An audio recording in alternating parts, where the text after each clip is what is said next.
Odyssey, Book 24, the second Nekia, Laertes and the Trees, the Peace of Ithaca. And Hermes of Cyllene was calling out the souls of the suitor-men. He held in his hands the rod, beautiful, golden, with which he charms men's eyes to sleep, whose eyes he wills, and wakes others from their slumber. With this he set them moving and led them, and they followed, squeaking, as when bats in the corner of a wondrous cave flit squeaking, when one drops off the chain of them clinging to the rock and to each other. So these went with him, squeaking, and Hermes the kindly led them down along the dank ways. Past the streams of ocean they went, past the white rock, past the gates of the sun and the country of dreams. And soon they came to the meadow of Asphodel, where the souls have their dwelling, the phantoms of the worn-out dead. There they found the soul of Achilles, Peleus' son, and of Patroclus, and of blameless Antilochus, and of Ajax, who was first in beauty and in build of all the Danaans, after the blameless son of Peleus. These were gathered around Achilles, and close to them came the soul of Agamemnon, Atreus' son, grieving, and around him others were gathered, all who died beside him in Aegisthus' house, and met their fate. And the soul of Peleus' son spoke to him first. Son of Atreus, we used to say that you, of all the hero men, were dear to Zeus, who delights in thunder all your days, because you were lord over many strong men in the land of the Trojans, where we Achaeans suffered. And yet it was to you that ruinous doom would come so early, the doom no man born escapes, if only in the fullness of the honor you were lord of, you had met your death and fate in the land of the Trojans. Then all the Achaeans together would have made your tomb, and you would have won great fame for your son hereafter. As it was, your portion was to be caught by the most pitiful of deaths. Then the soul of Atreus' son answered him, Blessed son of Peleus, Achilles like the gods, who died at Troy, far from Argos, and around you the others fell, the best of the sons of Trojans and Achaeans, fighting over your body. And you in the swirl of the dust lay great in your greatness, your horsemanship forgotten. And we fought the whole day through, and would never have ceased from the fighting, had Zeus not stopped us with a storm. And when we had carried you out of the battle to the ships, we laid you on a bier, and cleansed your beautiful body with warm water and with oil. And over you the Danaans shed many hot tears and cut their hair. And out of the sea your mother came, with the deathless sea women, when she heard the news. And a cry went up over the deep, unearthly, and trembling took hold of all the Achaeans. They would have sprung up then and fled to the hollow ships had not a man held them back, one deep in old wisdom, Nestor, whose counsel had shown truest long before. With good will toward them he spoke out and said, Hold, Argives, do not run. Young men of the Achaeans, it is his mother coming out of the sea, with the deathless sea women, to look on the face of her dead son. So he spoke, and the great-hearted Achaeans checked their flight. And around you stood the daughters of the old man of the sea, mourning piteously, and they wrapped you in imperishable clothing. And the Muses, all 9, answering voice to lovely voice, sang the dirge. Not one Argive could you have seen unweeping then, so keen was the clear Muses' song. 17 days together, nights and days alike, we mourned you, deathless gods and mortal men. On the 18th we gave you to the fire, and around you slaughtered fat sheep in plenty, and spiral-horned cattle. You burned in the clothing of the gods, in oil and plenty and in sweet honey. And many Achaean heroes moved in armor around your burning pyre, men on foot and horsemen, and a great roar went up. And when the flame of Hephaestus had made an end of you, at dawn we gathered your white bones, Achilles, into unmixed wine and oil. Your mother gave a golden 2-eared jar, a gift of Dionysus, she said, and the work of famous Hephaestus. In that lie your white bones, shining Achilles, mingled with the bones of dead Patroclus, Menoetius' son, and apart lie Antilochus's, whom you honored beyond all your other companions, after Patroclus died. And over them all we heaped a great and blameless tomb, we the sacred army of Argive spearmen, on a jutting headland over the broad Hellespont, so it might be seen far off, from the open sea, by men now living and by men to come. And your mother asked the gods for prizes of great beauty, and set them in the middle of the field, for the best of the Achaeans. You have stood by now at the funeral games of many heroes, when a king has died, and the young men belt themselves and make ready for the prizes. But had you seen those, your heart would have wondered most, what beautiful prizes the goddess set out in your honor, silver-footed Thetis, for you are most dear to the gods. So not even in death did you lose your name. Forever among all mankind, Your fame will be noble, Achilles. But I, what joy of it had I, when I had wound the war to its end? On my homecoming Zeus devised a wretched death for me at the hands of Aegisthus and my accursed wife. So they spoke to one another of such things, and the guide came near them, the slayer of Argus, leading down the souls of the suitors Odysseus broke, and the two, amazed, went straight toward them at the sight. And the soul of Agamemnon, Atreus' son, knew the dear son of Menelaus, far-famed Amphimedon, for he had been his guest friend, with his home in Ithaca. The soul of Atreus' son spoke to him first. Amphimedon, what has happened to you, that you plunge under the dark earth, all of you picked men, all of an age? A man choosing the best in a city could not have chosen better. Did Poseidon break you in your ships, raising cruel winds and long waves? Or did enemies on land destroy you while you were cutting out their cattle and fine flocks of sheep, whereas they fought for their city and their women? Answer what I ask. I declare myself your guest friend. Do you not remember when I came to your house there, with godlike Menelaus, to urge Odysseus to follow with us to Ilium on the well-bent ships? A whole month it took us to cross all that wide sea, and hard work to win over Odysseus, sacker of cities. Then the soul of Amphimedon answered him, Most glorious son of Atreus, Agamemnon, lord of men, I remember all of it, Zeus nurtured, as you tell it, and I will recount to you everything, fully and truly, the evil end of our death, how it was brought to pass. We were courting the wife of Odysseus, of the man so long away. She neither refused the marriage she loathed, nor would she make an end, plotting for us death and the black doom. No, here is another trick her heart devised. She set up a great loom in the halls and wove at it, fine-threaded beyond all measure wide, and told us straightway, Young men, my suitors, since noble Odysseus is dead, wait, though you burn for my wedding, till I finish this cloth. Let my spinning not be wasted on the wind, a shroud for the hero Laertes, against the day the ruinous doom of death that lays men low will take him. Let no Achaean woman in the land hold it against me, that a man who won so much should lie without his winding sheet. So she spoke, and our proud hearts were persuaded. Then every day she wove at the great loom, and every night she unwove it by torchlight. 3 years her trick escaped us, and she kept the Achaeans persuaded. But when the 4th year came, as the seasons rolled on, the months waning away, the long tale of days accomplished, then one of her women, who knew it all, told us, and we caught her unweaving the shining web. So she finished it, against her will, under force, and when she had shown us the robe, the great web woven and washed, and it shone like the sun or the moon, just then some evil god brought Odysseus from somewhere to the border of the land where the swineherd had his house. There came also the dear son of godlike Odysseus, back in his black ship out of sandy Pylos, and the two of them plotted an evil death for the suitors, and came to the famous town. Odysseus later. It was Telemachus who led the way before him.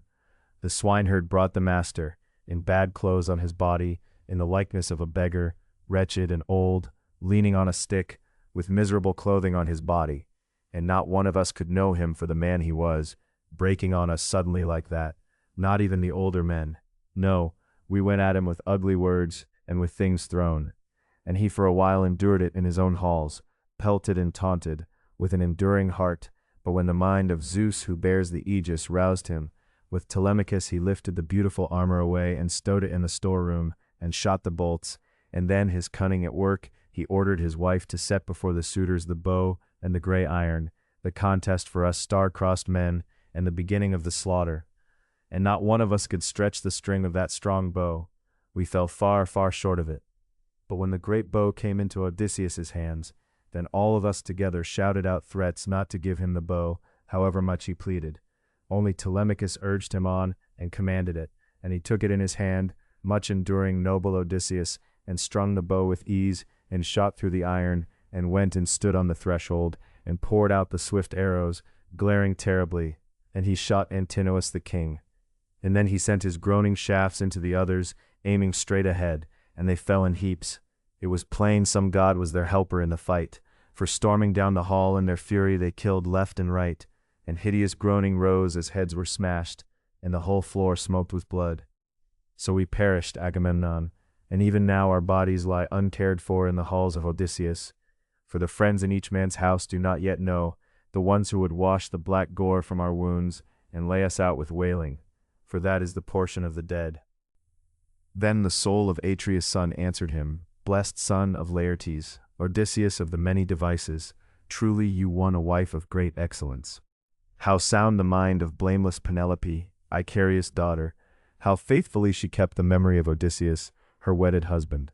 And so the fame of her excellence will never perish, and the deathless ones will make a song for those on earth, a song of grace for steady-hearted Penelope, not like the daughter of Tyndareus who plotted evil, who killed her wedded husband. A song of loathing she will be among mankind, and she brings hard fame on all women, on womankind, even on those who do right." So the two of them spoke to one another of such things, standing in the house of Hades, under the hidden places of the earth. And the others, when they had gone down from the city, they soon reached the beautiful well-worked farm of Laertes, which Laertes himself had won long ago, when his labors for it were many. There was his house, and running all around it the sheds where the bound slaves ate and sat and slept, the ones whose labor did his will. And in the house was an old Sicilian woman, who cared for the old man devotedly, out on the farm far from the town. And there Odysseus spoke to the slaves and to his son, "You now, go inside the well-built house, and slaughter for dinner, right away, the best of the pigs, and I will make a trial of my father, whether he will know me, whether his eyes will make me out, or fail to know a son so long away." So speaking, he handed to slaves his weapons of war. They went quickly on into the house, and Odysseus moved up toward the fruited orchard, testing.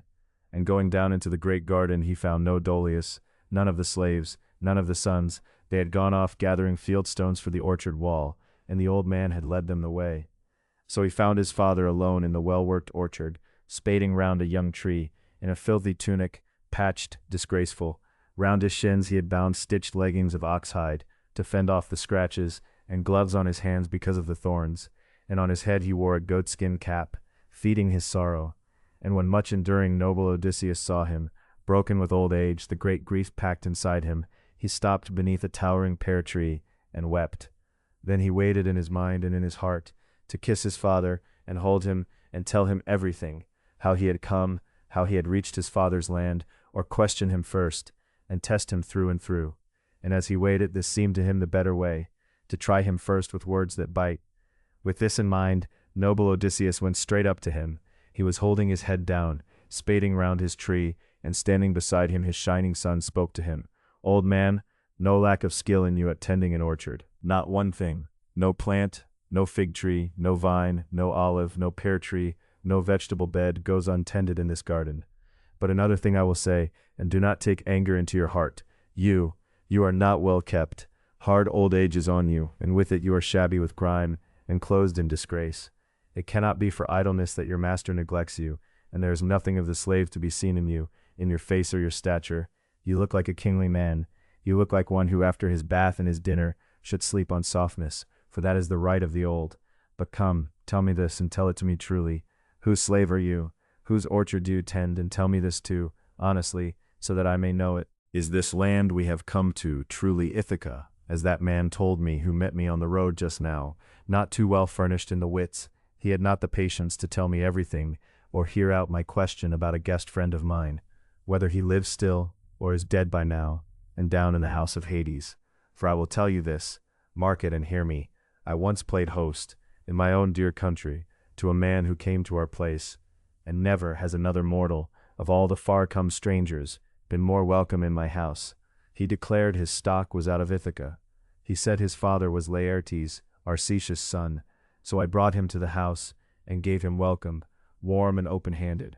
The house had plenty in it, and I gave him gifts of friendship, such as fitted. 7 talents of well-worked gold I gave him, a mixing bowl all silver, worked with flowers, 12 single cloaks, as many coverlets, as many beautiful mantles, tunics with them, and besides all this, 4 women skilled in blameless handwork, good-looking ones, his own choice, whichever he would. And his father answered him, weeping, "Stranger, you have come indeed to the land you ask for, but violent men hold it now, men lost to decency. The gifts you showered on him, the countless gifts were wasted.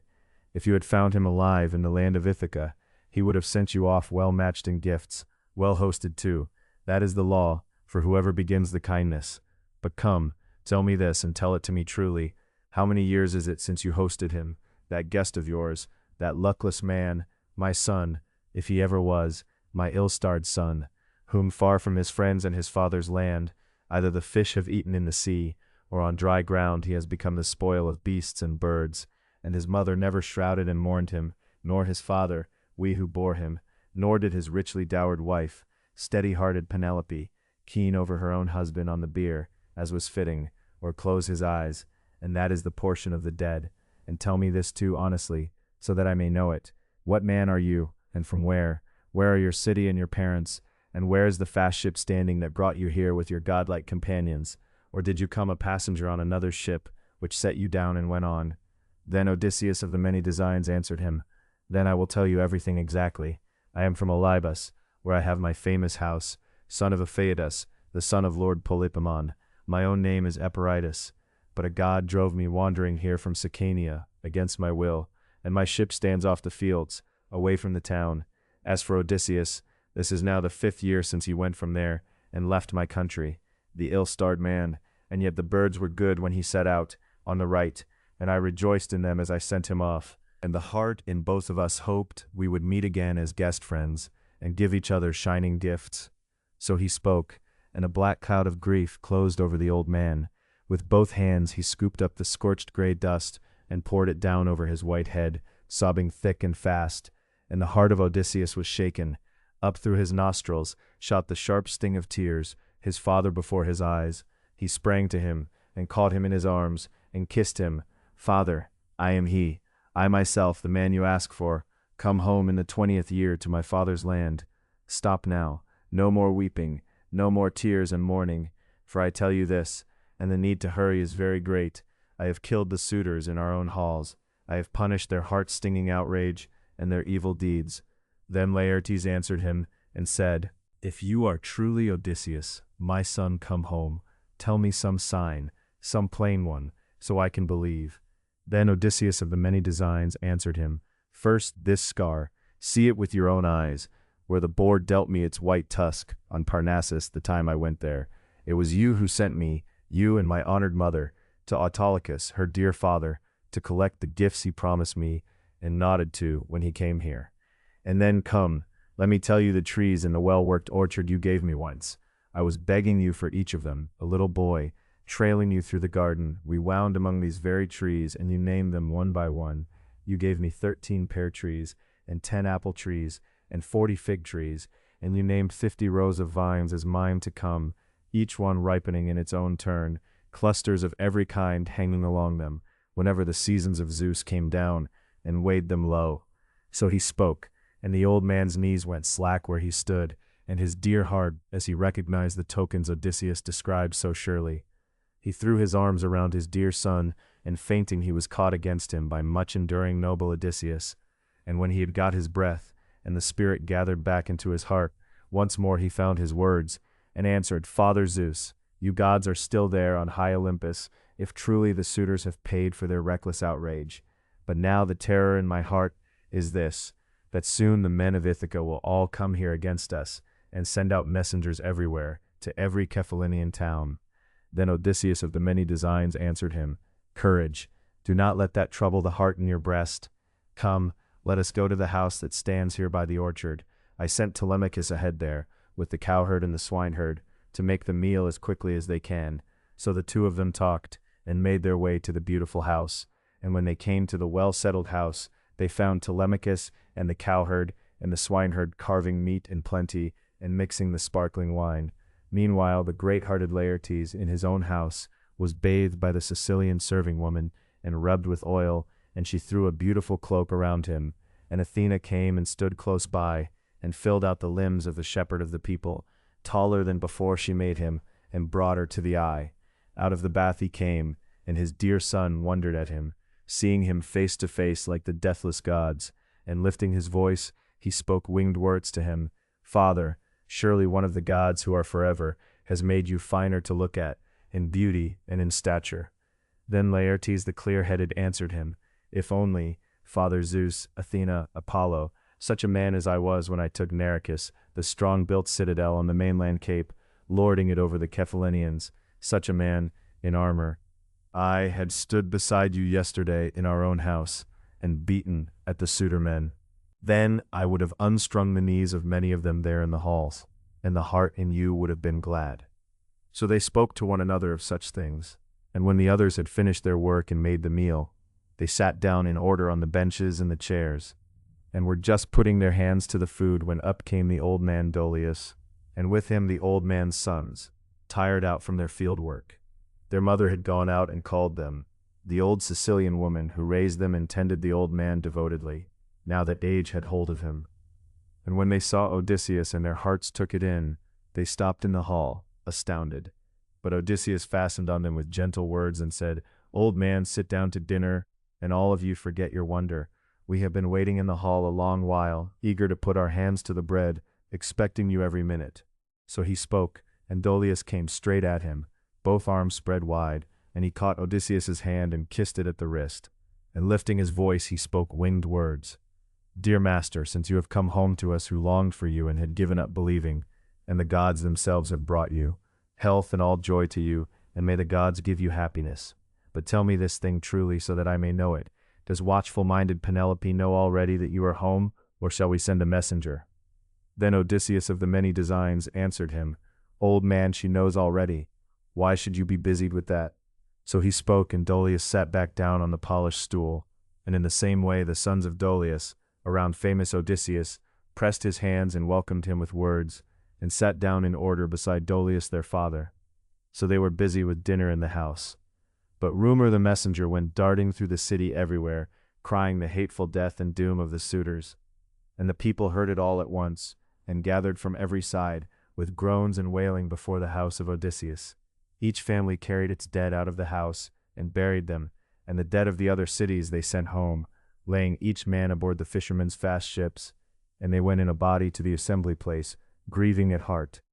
And when they were assembled, all gathered together, Eupeithes rose among them and spoke. For a grief there was no forgetting lay upon his heart, for his son Antinous, the first man noble Odysseus killed. Weeping for him he rose and spoke among them, "Friends, a monstrous work this man has wrought against the Achaeans. Some he led off in the ships, many men and brave ones, and he lost the hollow ships, and lost the people. And some he has killed on his return, far the best of the Cephallenians. Come then, before he can get away quickly to Pylos, or to shining Elis, where the Epeans hold power, let us move, or we hang our heads in shame for ever after. This is a disgrace even for men unborn to hear of, if we do not take vengeance on the murderers of our sons and our brothers. For me, there would be no sweetness left in living. I would rather die at once and be among the perished. Move, before they get across the water and away from us." So he spoke, weeping, and pity took hold of all the Achaeans. But now Medon came up to them, and the godlike singer out of the halls of Odysseus, for sleep had let them go. They stood in the middle of them, and amazement took every man. And Medon, whose mind knew wisdom, spoke among them, "Hear me now, men of Ithaca. Not without the will of the deathless gods did Odysseus devise these things. I myself saw a deathless god who stood close beside Odysseus, and looked in all things like Mentor. And this deathless god now showed in front of Odysseus, heartening him. And now he stormed the hall, stampeding the suitors, and they fell in heaps. So he spoke, and the pale terror took hold of them all. And the old hero Halitherses spoke among them, master's son, for he alone saw before and behind. With good will toward them, he spoke out and said, "Hear me now, men of Ithaca, hear what I say. By your own fault, friends, these things have come to pass. You would not listen to me, nor to Mentor, shepherd of the people, and make your sons leave off their reckless folly. Your sons who did a monstrous work in their wicked blindness, shearing away the goods, and dishonoring the wife of a man of the first rank, saying he would come home no more. So now, let it rest here. Do as I say, do not march. Some of us may draw the evil down on his own head." So he spoke, and more than half leapt up with a great battle shout, but the rest stayed there in a body, for the word did not please them in their hearts. It was Eupeithes they followed, and they rushed at once for their weapons. And when they had cased their flesh in the flashing bronze, they gathered in a body before the wide-spaced town, and Eupeithes led them in his folly. He was sure he would avenge the killing of his son, and he was never to come back again. He was to meet his own fate there. And now Athena spoke to Zeus, the son of Cronos, "Father of us all, son of Cronos, highest of the mighty, answer me when I ask, What is your mind hiding now within? Will you push on with evil war in the terrible battle din, or set the two sides now in friendship? Then Zeus, who gathers the clouds, answered her, My child, why do you ask me? Why question me on this? Was it not you who framed this plan yourself, that Odysseus should come home and pay those men in full? Do as you will, but I will tell you what is fitting. Now that noble Odysseus has paid the suitors out, let them cut faithful oaths, he to be king all his days, and let us, for our part, set a forgetting of the killing of sons and of brothers. Let them love one another as before, and let wealth and peace be there in plenty. So speaking, he stirred Athena, eager long before, and down she went, darting from the peaks of Olympus. Now when they had put from them the desire for honey-hearted food, much enduring noble Odysseus began among them. Someone go out and look, in case they are close and coming. So he spoke, and a son of Dolius went out, as he ordered, and stood on the threshold, and saw them, all of them near, and quickly he spoke winged words to Odysseus. Here they are, close, quick, to arms. Up they sprang and got into their armor, the four around Odysseus, and the 6 sons of Dolius, and with them Laertes and Dolius got into armor too, grey though they were. And when they had cased their flesh in the flashing bronze, they opened the doors and went out, and Odysseus led, and near them came the daughter of Zeus, Athena, likened to Mentor in body and in voice, and much enduring noble Odysseus was glad at the sight of her, and quickly he spoke to Telemachus, his dear son. Telemachus, now you will learn it for yourself, standing where men fight it out, and the best are sorted from the rest. Shame nothing of your father's line. In strength and manhood we have excelled from of old, across the whole earth. Then clear-headed Telemachus answered him, You will see me, if you care to look, dear father, in this temper, shaming nothing of your line, as you have said. So he spoke, and Laertes exulted, and cried out, What a day this is for me! Dear gods, great is my joy. My son and my son's son are striving over excellence. And grey-eyed Athena came and stood by him and said, Son of Archesius, far the dearest of all my companions, pray to the grey-eyed girl, and to Zeus her father. Then swing the long-shadowed spear up, and let it fly. So spoke Pallas Athena, and breathed great strength into him. And he prayed then to the daughter of great Zeus, and swung the long-shadowed spear up, and let it fly, and struck Eupithes through the bronze-cheeked helmet. The helmet did not stop the spear. The point drove through, and he fell with a crash, and his armor clattered upon him. And Odysseus and his shining son fell on the front fighters, hacking with swords and double-pointed spears, and they would have destroyed them all, cut them off from homecoming, had not Athena, daughter of Zeus who bears the aegis, cried out with her voice, and checked the whole array. Hold back, men of Ithaca, from grinding war. Separate now, quickly, and without blood. So spoke Athena, and the pale terror seized them. Out of their frightened hands the weapons flew, and all fell on the ground at the goddess's cry, and they turned toward the city, aching to live. And terribly then cried out much enduring noble Odysseus, and gathering himself he swooped like a high-flown eagle. But then the son of Cronos let fly his smoking bolt, and it fell in front of the grey-eyed one, the great father's daughter. And then grey-eyed Athena said to Odysseus, Zeus-born son of Laertes, Odysseus of the many devices, hold, stop the strife of leveling war, for fear the son of Cronos be angered with you. Zeus of the wide voice, so spoke Athena. He obeyed, and his heart was glad, and a sworn peace between the two sides, for all days to come, was set by Pallas Athena, daughter of Zeus who bears the aegis, likened to Mentor in body and in voice.